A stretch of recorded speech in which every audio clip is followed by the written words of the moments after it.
घर घर की कहानी। बेटा चल छत पर, चले कल तो तेरी शादी है।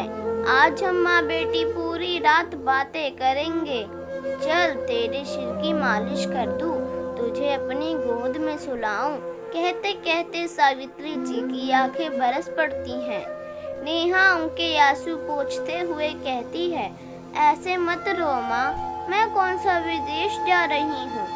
2 घंटे लगते हैं आगरा से मथुरा आने में। जब चाहूंगी तब आ जाऊंगी। विदा हो जाती है नेहा, माँ की ढेर सारी सीख लिए, मन में छोटे भाई बहनों का प्यार लिए, पापा का आशीर्वाद लिए, दादा दादी चाचा चाची मामा मामी बुआ फूफा मौसी मौसा सबके ढेर सारी यादों के साथ। जल्दी आना बिटिया, आती रहना बिटिया कहते हाथ हिलाते सबके चेहरे धुंधले हो गए थे नेहा के आंसुओं से। संग बैठे प्रकाश उसे चुप कराते हुए कहते हैं, सोच लो पढ़ाई करने बाहर जा रही हो, जब मन करे चली आना। शादी के 1 साल बाद ही नेहा के दादाजी की मृत्यु हो गई। उस समय वो प्रकाश के मामा की बेटी की शादी में गई थी। प्रकाश नेहा से कहता है, ऐसी शादी छोड़ कैसे जाएंगे नेहा, दादाजी को एक ना एक दिन तो जाना ही था, फिर कभी चले जाना। चुप थी नेहा, क्योंकि माँ ने सिखा कर भेजा था, अब वही तेरा घर है, जो वो लोग कहे वही करना। 6 महीने पहले विनोद भैया मामा के बेटे की शादी में भी नहीं जा पाई थी, क्योंकि सासू माँ बीमार थी। अब नेहा एक बेटी की माँ बन चुकी थी। जब उसका 5वां महीना चल रहा था, तभी चाची की बिटिया की शादी पड़ी थी। सासू माँ ने कह दिया, ऐसी हालात में कहाँ जाओगी। वो सोचती है, कैसी हालात में सुबह से शाम तक सब काम करती हूँ, ठीक तो हूँ। इस बार उसका बहुत मन था, इसीलिए उसने प्रकाश से कह दिया, मम्मी जी से बात करे और उसे शादी में लेकर चले। चाची का फोन भी आया था प्रकाश के पास, तो उन्होंने कह दिया, आप लोग जिद करेंगे तो मैं ले आऊँगा, लेकिन कुछ गड़बड़ हुई तो जिम्मेदारी आपकी होगी।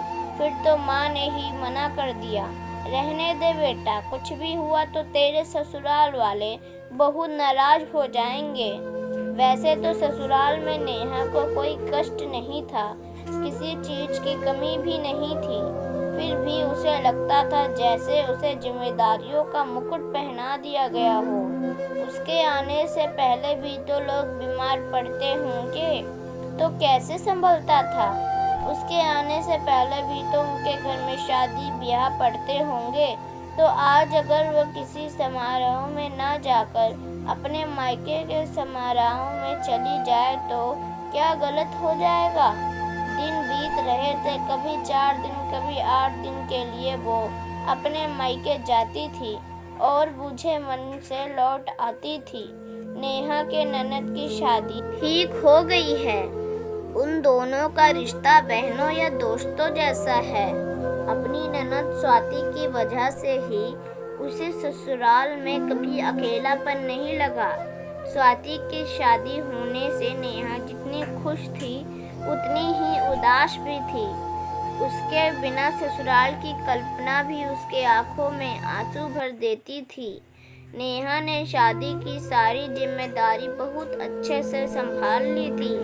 उसको दूसरा बच्चा होने वाला है, 4थे महीने की प्रेगनेंसी है, फिर भी वो घर बाहर का हर काम कर ले रही है। सभी रिश्तेदार नेहा की सास से कह रहे हैं, बड़ी किस्मत वाली हो जो नेहा जैसी बहू पाई हो। शादी का दिन भी आ गया। आज नेहा के आंसू रुक ही नहीं रहे थे। दोनों ननद भाभी एक दूसरे को पकड़े रो रही थी। तभी नेहा की सास उसे समझाते हुए कहती है, ऐसे मत रो बेटा, कोई विदेश थोड़े ही जा रही हो, जब चाहे तब आ जाना।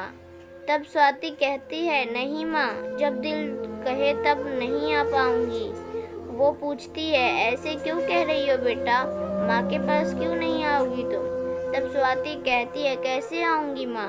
हो सकता है जब मेरे आने का मन करे तब मेरे ससुराल में कोई बीमार पड़ जाए, कभी किसी की शादी पड़ जाए, या कभी मेरा पति ही कह दे तुम अपने रिस्क में जाओ, कुछ हुआ तो फिर मुझसे मत कहना।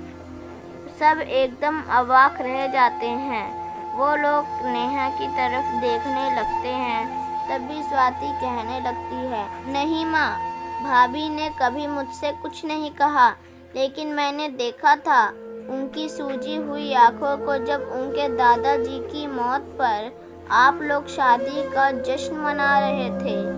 मैंने महसूस की है वो बेचैनी जब आपको बुखार होने के चलते वो अपने भाइयों की शादी में नहीं जा पा रही थी। मैंने महसूस किया है उस घुटन को जब भैया ने उन्हें उनकी चाची की बेटी की शादी में जाने से मना कर दिया था। उन भाइयों ने जिन्होंने उनकी विदाई के वक्त कहा था, सोच लो तुम बाहर पढ़ने जा रही हो, जब मन करे तब आ जाना। आपको नहीं पता भैया, आपने भाभी का विश्वास तोड़ा है। कल को मेरे ससुराल वाले भी मुझे छोटे भाइयों की शादी में ना आने दे तो सोचा है कभी आपने? पापा, हमारी गुड़िया तो आपकी जान है। कभी सोचा है आप सब ने कल को पापा को कुछ हो जाए और गुड़िया के ससुराल वाले उसे ना आने दे? कभी भाभी की जगह खुद को रख कर देखिएगा।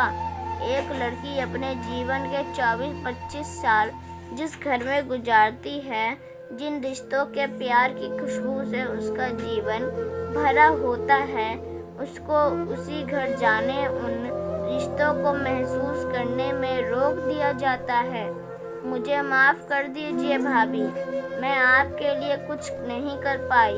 जिन रिश्तों से बांधकर हम आपको अपने घर लाए थे, वही रिश्ते, वही बंधन आपकी बेड़ियां बन गए। और ये कहते कहते स्वाति नेहा के गले लग जाती है। आज सबकी आंखें नम थी, सबके सिर अपनी गलतियां के बोझ से झुके हुए थे। दोस्तों, ये किसी एक घर की कहानी नहीं, बल्कि हर घर की यही कहानी है। हमारे देश के समाज में शादी होते ही लड़कियों की प्राथमिकताएं बदल ही जाती हैं। अपना परिवार, अपना घर ही पराया हो जाता है और उसे वहां जाने के लिए उसे दूसरों की आज्ञा लेनी पड़ती है। अगर हो सके तो इस लेख को पढ़कर आप सभी इस पर गौर जरूर फरमाइएगा, और हो सके तो बहू के उसके माता पिता के घर आने जाने की आज़ादी ज़रूर दीजिएगा। दोस्तों, उम्मीद करती हूँ कि यह कहानी आपको पसंद आई होगी। अगर पसंद आई हो तो कृपया लाइक और सब्सक्राइब करना ना भूलें, और इस वीडियो को ज़्यादा से ज़्यादा लोगों के पास शेयर करें। धन्यवाद।